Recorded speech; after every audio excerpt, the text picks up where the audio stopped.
खूब पूजा पाठ करने के बाद भी घर में बरकत क्यों नहीं है? आपने बहुत लोगों को यह कहते हुए सुना होगा कि मैं इतनी पूजा पाठ करता हूँ लेकिन उसका पूर्ण फल मुझे नहीं मिलता है।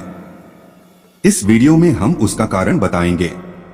असल में जाने अनजाने में कुछ लोग पूजा के दौरान कई तरह की गलतियां कर बैठते हैं, जिसकी वजह से उन्हें पूजा का फल नहीं मिल पाता और पूजा अधूरी रह जाती है।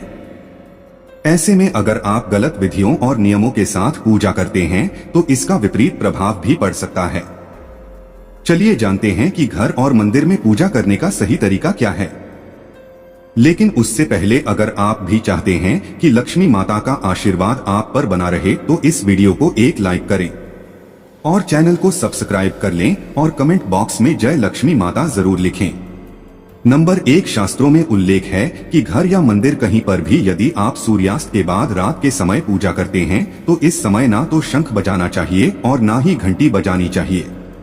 ऐसा माना जाता है कि सूर्यास्त के बाद देवी देवता चयन के लिए चले जाते हैं और ऐसे में उन्हें जगाना सही नहीं माना जाता। इसीलिए इस बात का सदैव ध्यान रखें कि सूर्यास्त के बाद घंटी और शंख बिल्कुल ना बजाएं। नंबर 2, अगर आप पूजा करने के लिए मंदिर जा रहे हैं तो आपको हमेशा घर से लौटे में जल ले जाना चाहिए। कभी भी मंदिर में रखे जल से ईश्वर का जलाभिषेक नहीं करना चाहिए। जब भी आप जल चढ़ाकर मंदिर से वापस आए तब आपको ध्यान देना है कि जल का लोटा कभी भी खाली घर वापस ना लाएं। यदि आप जल भरकर मंदिर से वापस लोटा लाते हैं तो इससे शुभ फलों की प्राप्ति होती है। नंबर 3, आप चाहे किसी भी देवी देवता का पूजन कर रहे हो लेकिन सर्वप्रथम हमेशा भगवान गणेश को ही प्रणाम किया जाता है। किसी भी हवन या किसी भी शुभ कार्य की शुरुआत में भगवान गणेश को प्रणाम करके ही की जाती है। ऐसा कहा जाता है कि भगवान गणेश को प्रणाम किए बिना पूजा करने से उसके फल की प्राप्ति नहीं होती है। नंबर 4, जब भी आप पूजा करने किसी मंदिर में जाते हैं तो आपको मंदिर में जो प्रसाद मिलता है उसे मंदिर में ही खाना चाहिए। भले ही आप उस प्रसाद का थोड़ा सा हिस्सा ही मंदिर में क्यों न खाएं, बाकी हिस्सा घर ले जाने के लिए रख सकते हैं। यह ईश्वर के प्रति आपकी श्रद्धा का प्रतीक है। आप जब भी मंदिर जाते हैं तो आपको एक बार घंटा जरूर बजाना चाहिए। ऐसा माना जाता है कि घंटा बजाने से आपका संदेश सीधा ईश्वर तक पहुंचता है। घर में पूजा करने के बाद शंख घंटी को बजाना महत्वपूर्ण माना जाता है। इससे घर में सकारात्मक ऊर्जा आती है। नंबर 5, घर या मंदिर में पूजा के समय भगवान की आरती करते समय भगवान विष्णु के सामने 12 बार, सूर्यदेव के सामने 7 बार, देवी दुर्गा के सामने 9 बार, शंकर भगवान के सामने 11 बार और गणेश जी के सामने 4 बार आरती घुमानी चाहिए। इससे पूजा पाठ का सकारात्मक फल मिलता है। आपको किसी भी मंत्र का जाप करने के पश्चात आसन के नीचे की भूमि को स्पर्श कर नेत्रों से लगाना चाहिए। इससे आपको जप के पूर्ण फल की प्राप्ति होती है। नंबर 6, बिना सिर ढके पूजा नहीं करनी चाहिए। मान्यता है कि बिना सिर ढके पूजा करने से इसका पूर्ण फल आपको प्राप्त नहीं होता है। पूजा के दौरान सिर ढकना भगवान के प्रति श्रद्धा भाव को दर्शाता है। पूजा के दौरान सिर ढकने का धार्मिक कारण के साथ वैज्ञानिक कारण भी बताए गए हैं। स्त्री हो या पुरुष पूजा के दौरान सिर जरूर ढके। कभी भी भगवान को एक हाथ से प्रणाम नहीं करना चाहिए। हमेशा पूरी तरह से झुककर दोनों हाथों से प्रणाम करना चाहिए। नंबर 7, हर रोज लक्ष्मी स्तोत्र या कनक धारा स्तोत्र का पाठ अवश्य करना चाहिए। यह धन प्राप्ति और धन संचय करने में विशेष फलदायी माना जाता है। यह एक चमत्कारिक स्रोत है जिसके पाठ से माता लक्ष्मी की आप पर कृपा बनी रहती है। इस स्रोत की खासियत यह है कि यह किसी भी विशेष माला या पूजा पाठ की मांग नहीं करता है। पूजा अर्चना करने के बाद आप इनका पाठ कर सकते हैं।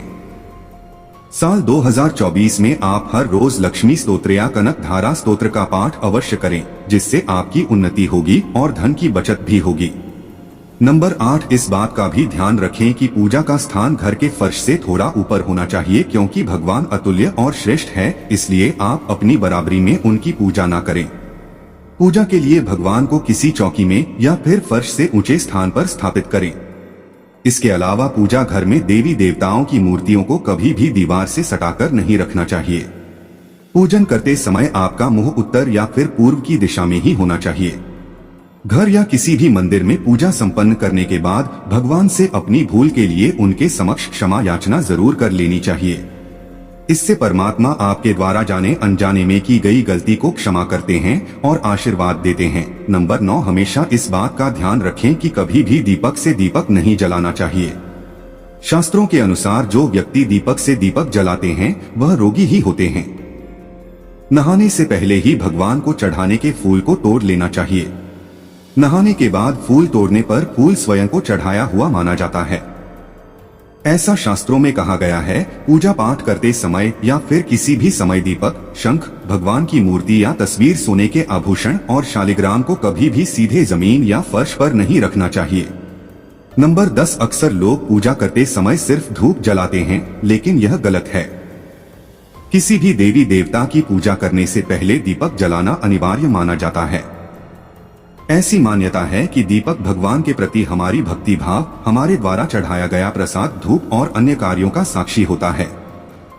अगर आप पूजा करने से पहले दीपक नहीं जलाते हैं तो भगवान तक आपकी प्रार्थना कभी नहीं पहुंचती है।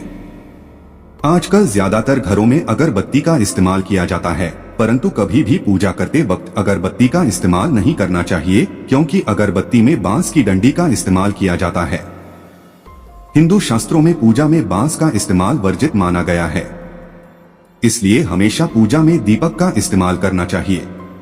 नंबर 11, अपने मंदिर या पूजा घर में कभी भी नंगे मूर्तियां ना रखें। देवताओं को वस्त्र सिलकर पहनाएं। आजकल बाजार में भी देवी देवता के वस्त्रों उपलब्ध होते हैं, आप चाहे तो बाजार से ले सकते हैं। हमेशा देवता की पसंद के अनुसार या फिर शुभता को ध्यान में रखते हुए ही वस्त्र धारण करवाना चाहिए। सूर्य, गणेश, दुर्गा, शिव और विष्णु यह पंचदेव कहलाते हैं। इनकी पूजा सभी कार्यों में अनिवार्य रूप से की जाती है।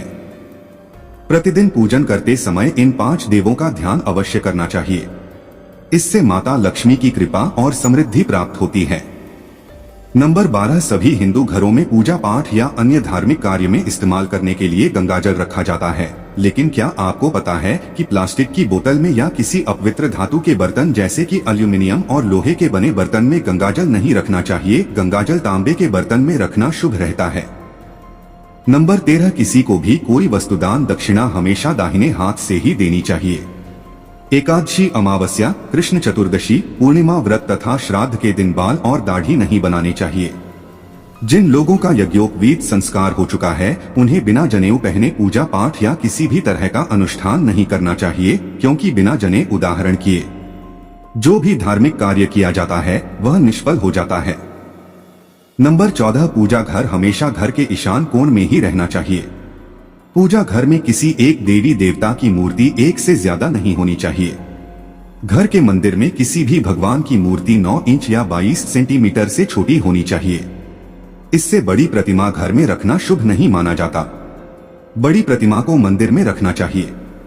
अपने बेडरूम में कभी भी पूजा घर स्थापित न करें और रात्रि के समय अपने पूजा घर को पर्दे से ढककर रखें और पूजा घर में काम में आने वाली सभी चीजें जैसे शंख, घंटी, प्रसाद के बर्तन, दीपक, शिवलिंग, जनेऊ और भगवान शालिग्राम को साफ सुथरे कपड़े ऊपर रखना चाहिए। ऐसा नहीं करने पर हर रोज पूजा पाठ करने के बाद भी आपको उचित फल नहीं मिल पाता है। मित्रों, अगर आपको हमारी वीडियो अच्छी लगी तो कमेंट बॉक्स में जय मां लक्ष्मी जरूर लिखें। मां लक्ष्मी आप पर सदैव अपनी कृपा बनाए रखें। वीडियो के अंत तक बने रहने के लिए धन्यवाद।